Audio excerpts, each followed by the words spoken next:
오늘 제15과 구원받은 결과에 대해서 함께 나누려고 합니다. 지난 시간에 구원받은 증거의 기준을 선행이라고 설명했습니다. 선행을 하기 위해서는 첫째 내적 증거와 또 외적 증거 이 두 개로 나눈다고 지난 시간에 말씀을 드렸습니다. 미국의 제임스 낙스의 말에 의하면 구원받은 사람이 선행을 하기 위한 내적 증거와 외적 증거의 표식을 7단계로 나누어 구분해 드렸습니다. 내적 증거는 총 7단계가 있다고 그랬었죠. 첫째는 기쁨이 있어야 하고 또 화평과 둘째는 하나님을 기쁘게 하고 즐거워한다는 것이죠. 네 번째, 과거의 죄악된 삶을 부끄러워한다는 것입니다. 여섯 번째, 죄를 짓지 않으려는 하나님의 의지가 갖게 되어진다는 것입니다. 일곱 번째는 기도에 대한 신을 받고 하나님 앞에 기도한다는 것입니다. 이게 성령 받은 근거의 내적 증거의 표식이라고 지난 시간에 제가 설명을 해드렸습니다. 그리고 외적 증거가 있는데 네 가지 단계로 구분해 있었죠. 첫째는 이웃을 사랑하게 되고요. 두 번째는 구원받은 사람은 다른 구원받는 사람들과 함께 하고자 한다는 교제, 은혜 받은 것을 함께 나누고자 한다라고 하는 그런 마음이 생긴다는 것이죠. 그리고 세 번째가 복음을 부끄러워하지 않고요. 네 번째가 구원받은 사람은 죄를 짓지 않는다는 것입니다. 이것이 내적인 내면의 변화가 일어나기 때문에 동시에 외적으로도 그러한 것들이 자연스럽게 나타난다는 것이죠. 어, 생각은 행동이고 행동은 곧 생각이다. 그래서 이 둘은 불가분의 관계라고 제가 설명을 해 드렸습니다. 이것이 구원받은 사람의 어, 외적 증거의 선행이라고 할 수가 있겠습니다. 마음이 평안하면 외적으로도 평화롭게 살아가게 되고요. 마음이 기쁘면은 얼굴의 미소를 통해서도 나타나고요. 마음이 내면에 불편하게 되면 얼굴에서부터 표정이 나타나고, 마음이 불편하게 되면 생각도 소극적이고 오히려 불평하고 원망하게 되는, 그래서 모든 삶의 원인은 내면의 관계가 있는 것이죠. 그래서 내면과 그리고 외면, 즉 외적인 것은, 이 둘은 불가분의 관계고 결코 함께 가기 때문에 나누어질 수 없다라고 하는 것을 지난 시간에 우리가 배웠습니다. 그래서 구원받은 증거, 내적 증거가 있고 외적 증거가 있는데, 내적 증거에는 7단계가 있다라는 것이고요. 그리고 외적으로의 그 증거의 표시는 4가지 있다라고 하는 사실을 잘 여러분 구분할 수 있기를 바랍니다. 오늘 이 시간에는 구원받는 사람의 결과는 무엇인지 15과에서는 함께 나누고자 합니다. 구원은 전적인 하나님의 선물입니다. 에베소서 2장 8절 말씀에 너희는 그 은혜에 의하여 믿음으로 말미암아 구원을 받았으니 이것은 너희에게 난 것이 아니요 하나님의 선물이라 그랬습니다. 구원이란 이 구원이라는 선물은 하나님께서 주시고자 하는 그 사람에게만 주어진 하나님의 마음이죠. 예. 구원이란 이 선물 안에는 우리를 향한 하나님의 진실한 긍휼과 자비, 그리고 사랑이 담겨져 있습니다. 그렇기 때문에 구원이란 선물은 이 세상의 것과는 비교할 수가 없는 것이고요. 비교해서도 안 되는 것입니다. 하나님께서 우리에게 주어지는 이 구원이라고 하는 이 선물은 영적인 것이기 때문에 이 세상에서는 얻을 수 없고 찾을 수 없고 발견할 수 없는 그러한 영적인 세계에서만이 존재하는 것입니다. 그렇기 때문에 이 구원이라고 하는 이 선물은 이 세상의 것들과는 어떤 것으로도 얻을 수가 없는 것입니다. 이 찾을 수 없고 발견할 수 없는 것, 우리의 의지나 노력으로도 될 수 없는 것들, 이것을 하나님께서 우리에게 선물로 주셨습니다. 그냥 주는 것이 아니라 하나님께서 기쁜 마음으로 즐거운 마음으로 우리에게 주셨다는 것입니다. 그렇다면 하나님께서 우리에게 주신 이 구원이라는 선물 안에는 과연 어떤 것이 들어있는가?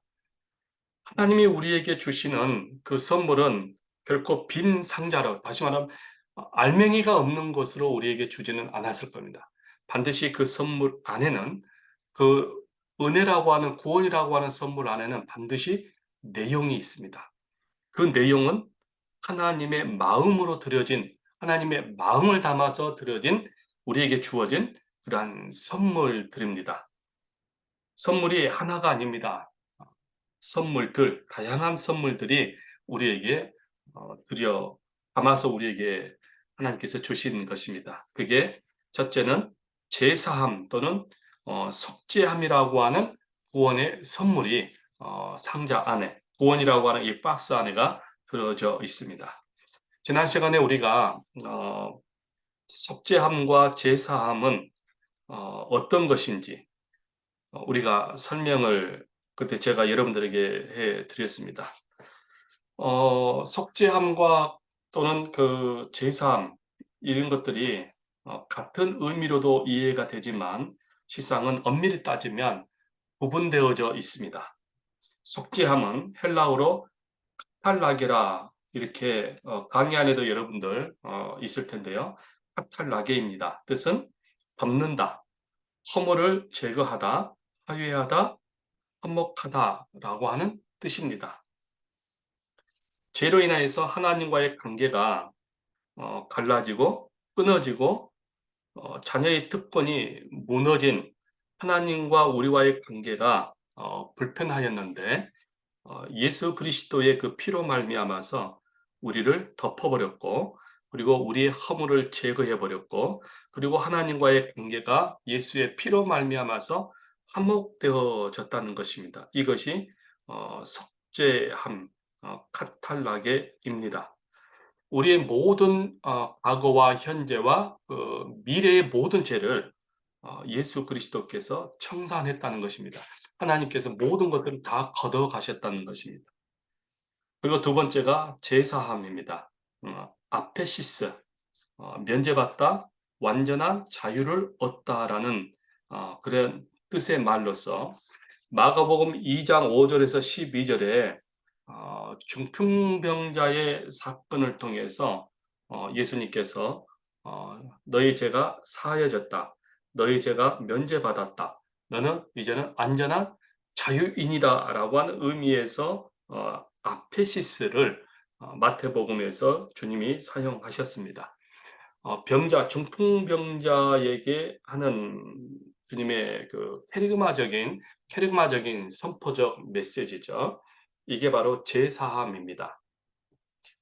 그러므로 구원을 선물로 받은 결과는 이 속죄함과 그리고 제사함이 반드시 전제되어져야 할 때 얻어지는 선물입니다. 우리가 구원을 선물로 받았다라고 하는 것은 이미 우리는 제사함과 속죄함을 받았다고 하는 이 선물, 이게 구원의 결과입니다. 구원의 선물의 결과인 것이죠. 두 번째, 구원의 선물 안에는 영생이 담겨져 있습니다. 헬라어로는 이 영생, 생명을 말하는 세 가지의 단어가 있습니다. 첫째는 비오스라고 하는 영생입니다. 이 비오스는 모든 인류에게, 의인이나 악인이나 차별 없이 모든 인류에게 주어진 비오스입니다. 다시 말하면 이 영생, 비오스라고 하는 이 영생은 영원하지 아니하는 비오스입니다. 진짜 그 영생, 본질적인 그 영생을 위해서 잠깐 존재하는 것이 바로 이 비오스입니다. 육체적 생명을 뜻하는 것인데요. 이 육체적 생명, 이 비오스는 영원하지가 않는 것이죠. 아주 잠깐 사는 날 동안 호흡하고, 그리고 이제 신체적인 움직임을 가지고 살아가는 것, 즉 육체의 건강함이 바로 이 비오스입니다. 그래서 이 비오스, 즉 영생이라고 하는 이 비오스는 진정한 영생이라고 할 수가 없는 것이죠. 생명이지만 영원한 생명이 아니라는 것이죠. 이게 비오스고요. 둘째는 푸스케라고 하는 영생입니다. 이 푸스케는 정신적 생명을 뜻합니다. 그리고 세 번째가 조해입니다. 조해. 비오스가 육체의 생명이라면 조해는 말 그대로 영원한 생명입니다. 이 조해는 어, 육체와는 전혀 다른 예수 그리스도께서 말씀하시는 그 영생, 영원한 생명, 썩지 아니하고 쇠하지 아니하고 우리가 영원한 하나님의 나라 천국에서 거할 그 영생, 이게 바로 조해입니다. 예수님께서 이 땅에 오신 것은 바로 모든 사람들에게 구원의 백성들, 택함 받은 그의 백성들에게 바로 이 조회를 주시기 위해서 오신 것이고요. 십자가에서 주님이 죽으신 목적도 바로 이 조회를 통해서 주시고자 하는 것입니다. 이것이 바로 영원한 영생입니다. 구원받은 생명, 그리스도의 사랑 안에서 태어나서 그리고 주님 안에서 그 생명을 잡고 살아가는 아주 매우 윤택한 정말로 복된 생명이 바로 이 조회입니다. 이 영원한 생명이 바로 우리에게 그리고 우리가 갖고 있고 받아야 될 사람들입니다. 그래서 이 조회는 내연적인 생명을 의미합니다. 비오스는 외면적인, 다시 말하면 이 비오스는 조회를 뒷받침하고 조회를 위해서 존재하는 것입니다. 비오스가 엑스트라이고 조회가 바로 주인공인 거죠. 비오스가 비본질적인 생명이라면 조회는 바로 본질적인 생명입니다. 이 조회에는 영생의 근원은 어디서 오는 것입니까? 하나님에게서 오는 것입니다. 요한복음 3장 15절 말씀에서 그 해답을 얻을 수가 있는데요. 요한복음 3장 15절에서는 이는 그를 믿는 자마다 영생, 즉 조회를 얻게 하려 하심이라. 요한복음 3장 36절 말씀에서도 아들을 믿는 자에게는 조회가 있고 아들에게 순종하지 아니하는 자는 비오스, 보지 못하고 도리어 하나님의 진노가 그 위에 머물러 있느니라 그랬습니다. 그래서 이 조회의 근원은 하나님으로부터 오는 것입니다. 이렇게 구원이라고 하는 선물 안에는 조회가 담겨져 있습니다. 속죄함, 제사함이 담겨져 있고요.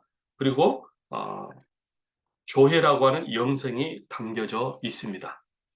세 번째, 구원이라고 하는 선물 안에는 성령이 함께하는 선물, 성령이 함께하는 그 선물이 담겨져 있습니다. 성령, 퓨누마인데요. 바람이라고 하는 뜻입니다. 삼위일체 하나님 중 한 분으로서 창조 사역에 함께 하셨습니다. 지금은 구원받는 백성들 가운데 함께하고 계십니다. 백성들의 마음을 감화 감동 역사하시고 위로하시고 격려하시며 꿈과 비전을 주시며 그의 백성들을 견인해 하십니다. 이게 여러분 성령이 역할이고 성령의 사역입니다. 그런데 거기에 그 퓨누마 옆에 보혜사라고 하는 또 단어가 함께 들어갑니다. 보혜사, 성령이라고 하는 단어가 또 들어가는데요. 그것은 보혜사가 뭐라 그랬죠? 파라클레토스.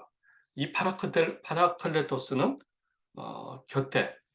우리 곁에 계시고, 우리 곁에서 말씀하시고, 우리 곁에서 속삭이시고, 우리 곁에서 모든 것들을 하나님의 마음과 하나님의 뜻을 우리에게 주시고, 그렇게 해서 우리를 감동시키고, 감화시키고, 그렇게 해서 견인해 가는 역할이 바로 보혜사 성령인데, 그 성령이 급하고 바람처럼 퓨누마로 우리에게 임하셔서 모든 믿는 자, 주를 고백하고 예수 그리스도가 하나님의 아들이라고 하는 것을 시인하고 고백하는 순간 급하고 바람, 퓨누마로서 그 사람에게 임하고 그리고 보혜사, 우리를 이제 견인해 가는 것이죠. 속삭이고 속삭이고 말씀하시고 위로하시고 격려하시고 그리고 하나님의 자녀임을 증거하시고 이게 여러분 구원받은 하나님의 선물 안에 들어 있는 것입니다. 그래서 주님은 요한복음 10장 28절 말씀에서 내가 저희에게 조회를 주노니 영원히 멸망치 아니할 터이요 또 저희를 내 손에서 빼앗을 자가 없느니라. 성령께서 우리 곁에서 우리에게 말씀하시는 것은 바로 하나님으로부터 임마진 사람, 하나님으로부터 선택받은 사람, 그 사람을 이제는 내 하나님의 소유이기 때문에 결코 하나님께서 예수님께서 그 어떤 누구에게도 우리를 주님의 손에서 빼앗을 자가 없게 하시려고 성령께서 우리 가운데 오셔서 우리를 감동감화시키는 것입니다. 성령은 창조 때부터 지금까지 그의 택한 백성들과 함께 하셨고요. 그 대표적인 예가 광야 이스라엘 백성들의 모습에서 볼 수가 있습니다. 낮에는 구름 기둥으로 밤에는 불 기둥으로 성령께서 이스라엘 백성들을 이끌어 가셨듯이 오늘날에도 성령께서 우리의 삶의 깊은 곳에 함께 하시고 우리 곁에서 하나님의 뜻을 전달하시고 우리가 넘어질 때, 낙심되어질 때, 실망되어질 때도 내 곁에서 일어서라고 용기를 주시고 격려를 하고 있습니다. 만약 우리에게 성령이 없다면 어떻게 될까요? 수많은 공중 권세 잡은 자의 그 마귀의 시험과 유혹으로 인하여서 마치 바람 불 때에 갈대가 좌우로 흔들리듯이 우리의 마음도 좌우로 흔들리게 될 것입니다. 그러나 우리가 바람이 불어도 뿌리채 뽑히지 않는 것은 무엇입니까? 바로 말씀이, 즉 성령이 우리 곁에 계셔서 우리를 붙잡고 계시고 우리에게 위로와 용기를 주시고 우리에게 담대함을 주시고 소망과 우리에게 비전을 주시고 꿈을 주시고 목적을 주시기 때문에 그래서 우리가 흔들리지 않습니다. 우리가 뿌리채 뽑히지 않습니다. 흔들릴 수 있고 요동할 수 있으나 그러나 결과론적으로는 뿌리가 뽑히지 아니하고 그대로 있다는 것입니다. 다시 제자리로 돌아오는 것이죠. 그게 성령의 사역입니다. 오늘날 성령은 수많은 죄들의 유혹과 미혹을 이겨내도록 우리를 도우십니다. 내가 하나님의 자녀된 것을 또한 성령은 증거합니다. 그리고 증언하시고 보증하십니다. 이렇게 성령은 구원받은 성도들의 심령 속에 영원토록 거하십니다. 성령이 거하심이 바로 구원받은 결과입니다. 성령이 내 안에 거하는 증거는 내적 증거와 또 예적 증거로 구분을 하는데요. 내적 증거는 기쁨과 평안입니다. 그리고 감사입니다. 그리고 만족이고 그리고 자족입니다. 그리고 행복입니다. 외적 증거는 내적인 상태에 따라서 외적으로 생활하며 활동하는 과정에서 그대로 나타나는 모든 다양한 형태를 통해서 성령이 내 안에 거하시는 증거를 우리가 구분할 수 있습니다.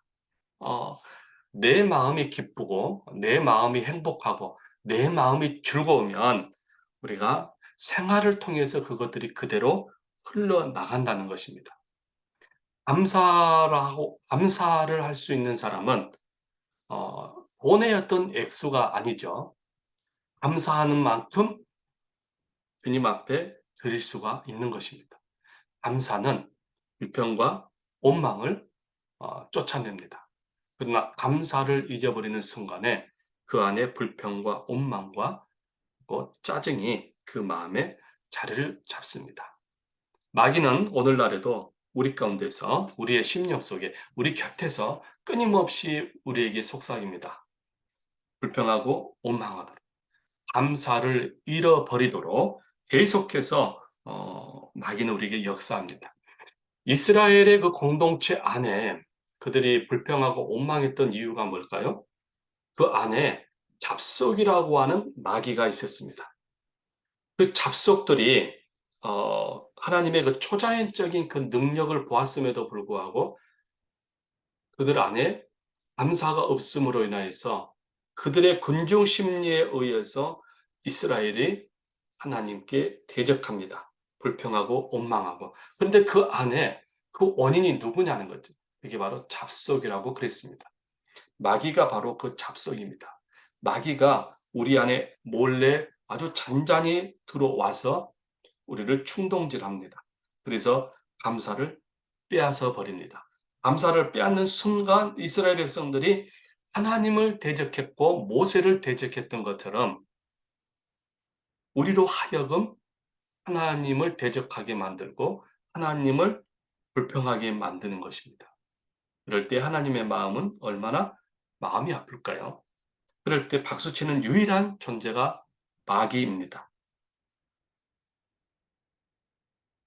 성령은 마귀도 내 곁에 있지만 성령님도 내 곁에 계셔서 우리를 컨트롤해 가십니다. 기쁨을, 감격을 회복하도록 끊임없이 우리에게 말씀합니다. 우리는 그 성령이 말씀하시는 그 음성에 귀를 기울여 하고 성령이 말씀하시는 그 말씀에 우리가 반응해야 합니다. 그래서 내적으로 평안과 기쁨을 잃어버리지 않도록 우리가 늘 집중해야 합니다. 구원받은 그 결과는 바로 내적인 것과 예적인 모든 그 과정을 통틀어서 나타나는 그 형태를 통해서 우리가 구원받은 증거를 알 수가 있는 것입니다. 네 번째 특권은 선물은 자녀의 특권입니다. 구원이라고 하는 선물 안에 네 번째 자녀의 특권이라고 하는 선물이 담겨져 있습니다. 자녀의 특권이 뭘까요, 여러분? 자녀의 특권이 무엇이 있을까요? 첫째는 상속의 특권입니다. 상속의 특권이란 하나님의 나라를 유업으로 받은 상속의 특권입니다. 천국은 모든 것이 황금으로 되어졌습니다. 다시는 그곳에는 죽음도 없고 병들지도 않고 늙지도 않고 근심하거나 염려하거나 그리고 두려워하거나 죽음이 없습니다. 그곳은 어둠도 없고요. 오직 그곳은 햇빛만 하나님의 그 보좌로부터 나오는 햇빛, 빛이 있고요. 그곳은 말 그대로 행복의 동산입니다. 에덴 동산과 같은 것, 제가 들어오기 전에 그 에덴 동산, 평화로운 동산이죠. 이것을 우리가 구원받은 사람들에게 주었다는 것입니다. 구원을 소유한 모든 사람은 바로 천국을 소유한다는 것입니다. 소유를 할 것이다가 아니라 이미 예수 그리스도를 믿는 순간 천국이 그 안에 있는 것이죠. 하나님의 그 상속이 완성되어지는 것입니다. 이런 의미에서 봤을 때에 그리스도인의 죽음조차도 여러분 귀하고 아름다운 것이죠. 성도의 이 죽음은 육체적 죽음은 상속의 특권을 죽음을 통해서 완성하고요. 그리고 이제 그 부활 후에 우리가 이제 죽음 이후에 육체와 영이 분리되어지는 그 순간에 우리가 말씀을 통해서 들어왔던 하나님의 나라와 그리고 하나님의 나라의 그 상속의 그 특권을 이제는 말씀을 통해서 들었던 것이 죽음 이후에는 그거를 완성으로 보게 될 것입니다. 완성되어지는 천국을 이제 보게 될 것이에요. 완성되고 성취되어지는 복된 죽음의 결과를 경험하게 될 것입니다. 그래서 시편 116편 15절 말씀에서 시인은 고백하기를 성도의 죽음은 그런 의미에서 복된 죽음이다. 여호와 보시기에 참으로 귀한 죽음이다라고 시인은 고백했습니다. 그래서 구원받은 결과는 상속의 특권, 하나님의 나라를 소유한 특권입니다. 그것을 우리가 이제 죽음 이후에 완성되어지는 그 결과를 몸으로, 피부로 느끼게 될 것입니다. 두 번째 상속의 특권은요, 장래를 우리 하나님이 책임져 주신다는 것입니다. 성경의 인물들을 보면 동일한 공통점이 있는데요. 그것은 그들의 장래를 책임져 주는 사건들이 마치 이야기처럼 소개되어져 있습니다. 예를 들어서요. 우리가 많은 사람들도 있습니다만은 그래도 우리가 성경의 여러 인물들 중에 참 고통받고 고난받았던 인물이 요셉입니다. 이 요셉의 가정을 보게 되면요. 그는 10대의 소년부터 30세 예굽에서 국무총리가 되기까지 많은 어려움을 겪었습니다. 그는 형님들로부터 배신을 당하죠. 노예로 팔려가죠.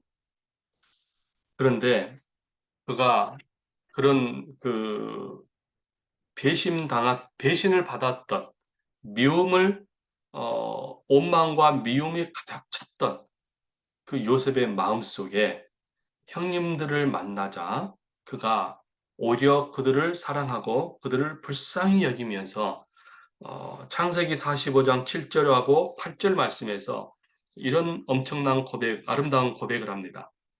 하나님이 큰 구원으로 당신들의 생명을 보존하고 당신들의 후손을 세상에 두시려고 나를 당신들 앞에서 보내셨나니 그런즉 나를 이리로 보낸 자는 당신들이 아니요 하나님이시라. 하나님이 나로 바로의 아비를 삼으시고 그 온 집에 주를 삼으시며 예굽 온 땅의 치리자로 삼으셨습니다. 라고 오히려 형들을 위로합니다. 이 모든 과정이 하나님의 인도였습니다. 바로 나를 먼저 보내서 어, 형들을 가족들을 만나고 지금까지 모든 그런 과정 하나가 결국은 모든 것들이 하나님의 뜻이었습니다. 하나님이 인도하셨습니다라고 그가 고백을 합니다. 이스라엘이 400년 만에 예굽에서 탈출합니다. 그렇다면 하나님께서 400년 동안 이스라엘을 무관심했습니까? 그렇지 않습니다. 창세기 12장 2절 말씀과 창세기 16장 6절에서 7절 말씀을 성취하기 위해서 하나님께서 그동안에 준비하시고 계획하셨습니다. 창세기 12장 2절 말씀에 내가 너로 큰 민족을 이루고 내게 복을 주어 내 이름을 창대케 하리니 너는 복의 근원이 될지라. 16절 창세기 16장 6절에서 7절 말씀에 내가 너로 힘이 번성케 하리니 나라들이 내게로 쫓아 일어나며 열왕이 너에게로 쫓아 나리라. 내가 내 언약을 너와 내 후손의 사이에 세워서 영원한 언약을 삼고 너와 내 후손의 하나님이 되리라. 창세기 16장에서 심히 번성하게 만들 것이고요. 창세기 12장에서는 너로 큰 민족을 이루고 네가 복을 주어 내 이름을 창대케 하리라 라고 하는 이 말씀들을 이루시기 위해서 하나님께서 400년 동안 준비하시고 계획하시고 기다리십니다. 그런데 이제 때가 되어지고 그 말씀들이 성취되어질 때에 출애굽기 1장 7절 말씀에 보니까요. 이스라엘은 생육하고 많이 숫자가 불어나 번성하고 매우 강하여 그랬습니다. 온 땅에 가득하게 되었다라고 출애굽기 1장 7절 말씀에 증거하고 있습니다. 야곱의 가족이 예굽에 내려갔을 때 70명이었습니다. 그런데 이스라엘이 나올 때에 400년 동안 노예 생활할 때에 이스라엘이 어마어마하게 번성했는데 장정만 여자 빼고 아이 빼고 장적 전쟁에 나가서 싸울 수 있는 용사들 그 장정만 해서 60만 3,550명이 나왔습니다. 어마어마한 인구요. 70에서 지금 60만이라고 하는 어마어마한 숫자가 지금 번성했습니다. 장정만 60만이니까 부인들과 그 자녀들까지 계산하면 다양한 학자들의 숫자들이 있는데요. 200만이 될 수도 있고 300만이 될 수도 있다라고 다를 추론하고 있습니다. 그만큼 이스라엘이 번성했습니다. 그게 창세기 12장 2절에 너로 큰 민족을 이루고 창세기 16장 6절 말씀에 심히 번성케 하리니라고 하는 이 말씀을 결국은 400년 동안에 그거를 하나님께서 기다리시면서 때를 기다리시면서 준비하셨다는 것입니다. 이러보건대 하나님께서는 장래를 책임져 주셨다는 것입니다. 비록 그들이 예굽에서 노예 생활을 했지만 결국은 그들은 하나님의 자녀였습니다. 하나님의 백성이었습니다. 그렇기 때문에 하나님께서는 400년 동안 침묵한 것이 아니라 바로 이 말씀을 성취하시기 위해서 나름대로 하나님께서는 일하셨다라는 것입니다.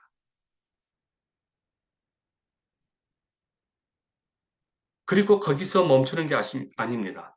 출애굽 이후에 홍해 바다를 우리 하나님께서 나누시고 이제는 더 이상 예굽이 이스라엘을 통치하지 못하도록 주장하지 못하도록 홍해 바다를 나누시고 홍해 바다를 다시 예굽 군대를 수장시킴으로 인하여서 이제는 이스라엘 백성들과 그 이집트 예국과의 관계가 완전히 차단시키면서 그들을 끝까지 책임져 주셨습니다. 그리고 이제는 요단강을 또 건너게 하시고 아말렉과 전제, 가나안 정복을 통해서 또 승리하시고 이렇게 하나님께서는 끝까지 이스라엘이 나아가야 하는 그 길에 여러분 장래의 그 길을 하나님께서 먼저 가셔서 모든 장애물을 제거하시고 그들이 편안히 가나안 땅까지 들어갈 수 있도록 하나님께서는 이스라엘 백성들의 장래를 책임져 주셨습니다. 그래서 구원받은 결과, 구원받은 그 선물 안에는 바로 하나님께서 그들의 장래를 책임져 주시다라고 하는 선물입니다. 오늘도 변함없이 구원받은 백성들의 장래를 하나님께서 이끄십니다. 우리의 장래를 이끌어 가십니다. 우리의 장래를 우리 하나님께서 책임져 주십니다. 이것이 구원받는 결과입니다. 결코 하나님께서 우리를 외면하시거나 무관심하거나 버리지 않습니다. 구원받은 그 선물 안에 바로 또 하나 세 번째의 선물이 있는데요. 보호의 특권입니다. 열왕기하 19장 말씀에 보면 아수르의 왕 사네립이 유다 예루살렘을 침공해 옵니다. 이때 히스기야 왕은 하나님께 기도하였습니다. 왕하 19장 34절에서 35절 말씀입니다. 내가 너와 나의 종 다윗을 위하여 이 성을 예루살렘 성을 보호하여 구원하리라 하셨나이다 하였더라. 하나님께서 히스기야 왕에게 약속하십니다. 어, 나의 종 다윗을 기억하였고 그 다윗과의 그 맺은 언약을 성취하기 위해서 하나님께서 다윗을 위하여 이 성, 예루살렘 성을 보호하여 주겠다고 말씀합니다. 구원하여 주겠다라고 말씀하십니다. 그랬더니 하나님의 약속의 말씀이 성취됩니다. 이 밤에 여호와의 사자가 나와서 아수르의 진영에 아수르 군사 18만 5천 명을 죽입니다. 천사가. 아침에 아수르 왕이 일어나 보니 자기의 군사들이 죽어 있는 것을 보았습니다. 이스라엘의 하나님이 두려워서 아수르 왕은 그날 다시 도망을 칩니다. 더 이상 이 예루살렘, 이스라엘 땅을 침공할 이런 그 계획을 포기하고 결국은 자기 땅 아수르로 돌아옵니다. 이렇게 여러분 구원받은 결과는 자녀의 이 특권은 바로 하나님께서 보호의 특권입니다. 이것이 여러분 구원받은 결과입니다. 그래서 우리가 여러분 구원을 받았느냐라고 하는 이 증거는 어, 내적인 증거가 있고요. 외적인 증거가 있는데 그러면 구원받은 결과가 뭐냐? 구원받은 결과가 첫째가 다시 반복합니다. 구원받은 결과는 첫째 속죄함 또는 제사함이라는 것입니다. 그 안에 선물이 들어있는데 그 구원받은 그 뭐랄까요 선물의 그 결과물이 속죄함이라고 하는 선물이 담겨져 있고요. 그 속죄함은 어, 두 가지가 있는데요. 예, 속죄함의 그 내용은 탈락해 그리고 제사함 이렇게 두 가지로 구분이 된다고 그랬고요. 그 구원받은 그 결과의 두 번째 선물은 영생이 담겨져 있다는 것이고요. 영생을 헬라어로 세 가지로 구분한다 그랬습니다. 첫째는 비오스, 둘째는 푸시케, 셋째는 조회. 그래서 예수님께서 말씀하시고 성경에서 말씀하신 이 그 영생이 바로 이 조회라고 하는 영생입니다. 이것이 구원받은 그 선물 안에 담겨져 있다는 것이고요. 세 번째 구원이라고 하는 그 선물 안에 성령이 함께 하신다라고 하는 선물이 담겨져 있다는 것입니다. 어디로 가든지 어떠한 상황에서도 성령은 우리 곁에 내주하시고 거하시고 영원토록 우리와 함께 하신다는 것입니다. 그리고 네 번째 그 선물은요. 자녀의 특권이 그 구원이라고 하는 선물 안에 담겨져 있습니다. 이 자녀의 특권이 있는데요. 첫째는 상속의 특권이라고 그랬습니다. 하나님의 나라 천국을 상속받은 특권이고요. 그리고 장래를 책임져 주는 특권이고요. 우리의 미래를 하나님은 결코 포기하지 않습니다. 끝까지 우리 하나님께서는 구원받은 성도들의 미래와 장래를 우리의 그 자녀들 또 책임져 주신다라고 하는 그 자녀의 특권. 그리고 이제 세 번째가 보호의 특권이라고 그랬습니다. 어떠한 위험 속에서도 하나님께서는 그의 자녀들을 북극 같은 눈으로 지키시고 보호하신다라고 하는 특권입니다. 이렇게 여러분 구원받은 선물의 그 결과는 이렇게 구분이 된다는 사실을 여러분은 기억할 수 있기를 바랍니다. 어, 현장에서 녹화했을 때는 좀 이렇게 리얼하게, 좀 재밌게, 차분하게 이렇게 했는데요. 이렇게 그 줌을 통해서 녹화를 하니까 조금 어색하고, 그리고 조금 부드럽지 못하고 자연스럽지 못해서 저도 좀 어색하긴 합니다. 어, 녹화를 했는데요. 제가 다운로드 받으면서 그만 실수로 삭제를 했습니다. 그래서 어쩔 수 없이 줌 녹화를 했습니다. 어, 전혀 이제 녹화하지 아니하고 그냥 이렇게 하니까 좀 불편함도 있고요. 그래서 강의안은 좀 드렸지만 그래도 이제 녹화는 좀 해야 되겠다라는 생각이 좀 들었습니다. 그래서 녹화를 좀 했는데요. 여러분 양해를 바랍니다. 음, 좀 어색하네요. 제가 좀 강의를 해도 아니 강의안으로 좀 해서 이렇게 읽었습니다만은 조금 내용이 좀 부실하고 또 재미있게 좀 딱딱하게 이렇게 제가 잠시 이렇게 녹화를 했는데요. 이해해 주시기를 바랍니다. 오늘 이상 이렇게 녹화 강의 마치겠습니다. 감사합니다.